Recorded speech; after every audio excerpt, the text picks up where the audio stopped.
Psychology of money, a framework the financial elite use to build indestructible moats around their lives. The immediate payoff is this. The financial industry wants society to believe that building wealth is a hard science. They sell the illusion that wealth requires complex mathematics, perfectly timed algorithms, and a deep understanding of macroeconomic policy. This is a deliberate misdirection. The psychology of money reveals that financial success is almost entirely a soft skill. It is a behavioral game where how a person acts is exponentially more important than what a person knows. A genius who loses control of their emotions will inevitably experience financial disaster. Conversely, an ordinary individual with no financial education can build generational wealth simply by mastering a handful of behavioral traits.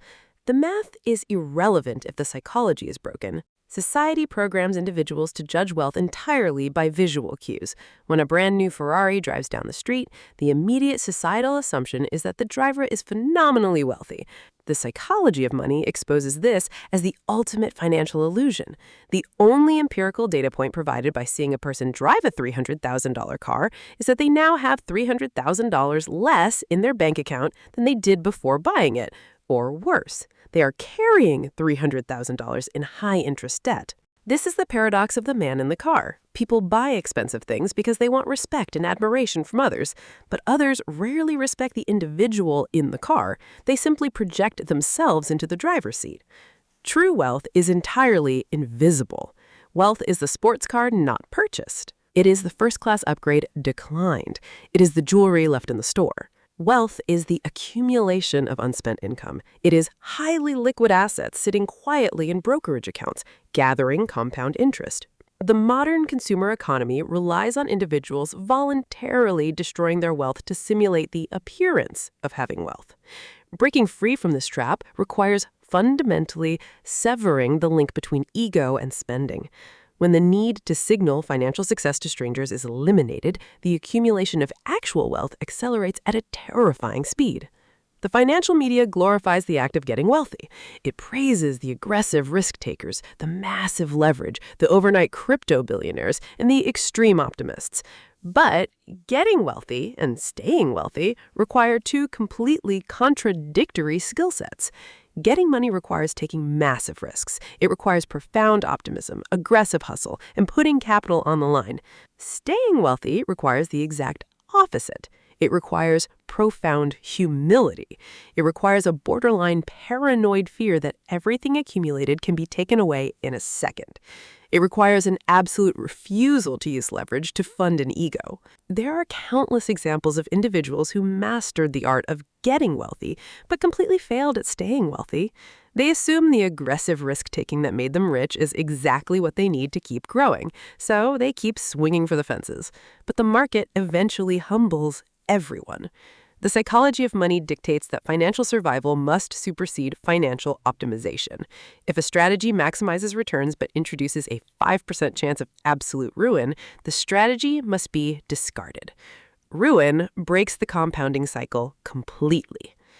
The ultimate financial superpower is simply sticking around long enough, refusing to be wiped out, and letting the mathematics of time do the heavy lifting. The great misunderstanding of capital is the belief that its primary utility is the acquisition of physical objects, houses, cars, clothes, and electronics. But capital possesses a much higher, much more potent utility. The highest dividend money pays is the ability to control time. When capital is deployed to purchase time, it fundamentally alters human psychology. A small cash buffer means an unexpected car repair is merely a minor annoyance rather than a catastrophic emergency that derails a month of life. A larger cash buffer provides the ability to quit a toxic job without having another one lined up. Generational wealth provides the ultimate freedom, waking up every single morning and having total, unyielding control over what happens that day, who it happens with, and how long it lasts. Society builds traps by offering individuals higher incomes in exchange for total forfeiture of their time. The lawyer earning $800,000 a year but working 90 hours a week, terrified of missing an email on a Sunday, is not financially free. They are a highly compensated prisoner. True wealth is not measured by the size of the paycheck, but by the level of autonomy over the calendar. Using money to buy back time reduces stress, eliminates desperation, and provides the ultimate psychological luxury: independence. Human brains are not wired to comprehend exponential growth.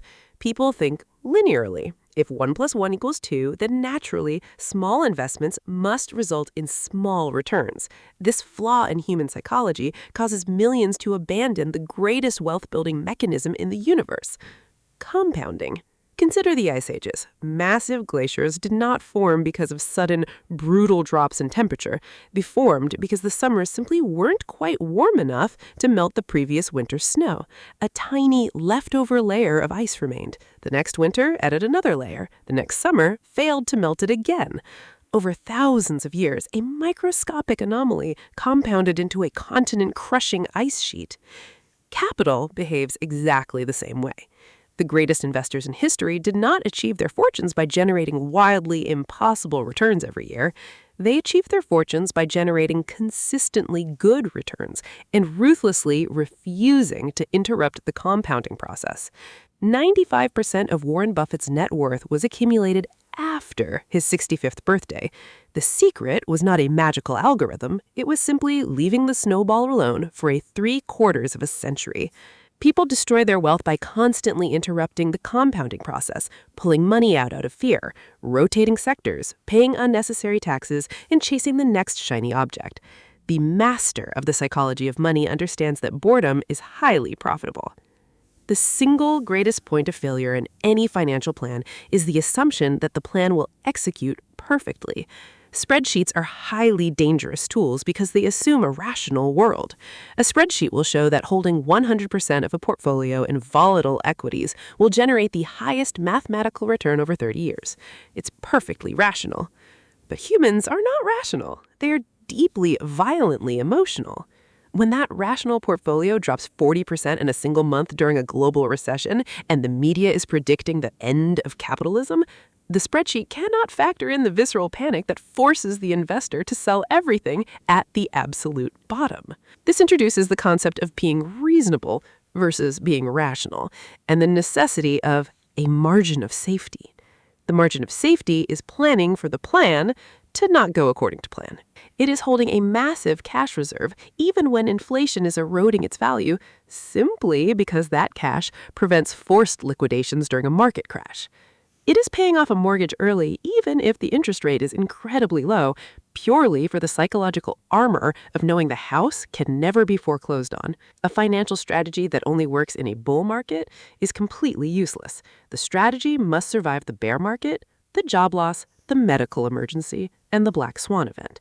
The wealthy engineer their lives so that when the worst-case scenario inevitably arrives, they don't just survive it. They are positioned to capitalize on the panic of everyone else who failed to build a margin of safety. This is the absolute core of the psychology of money. Wealth is not acquired by predicting the future. Wealth is acquired by building an ironclad fortress that makes the future entirely irrelevant.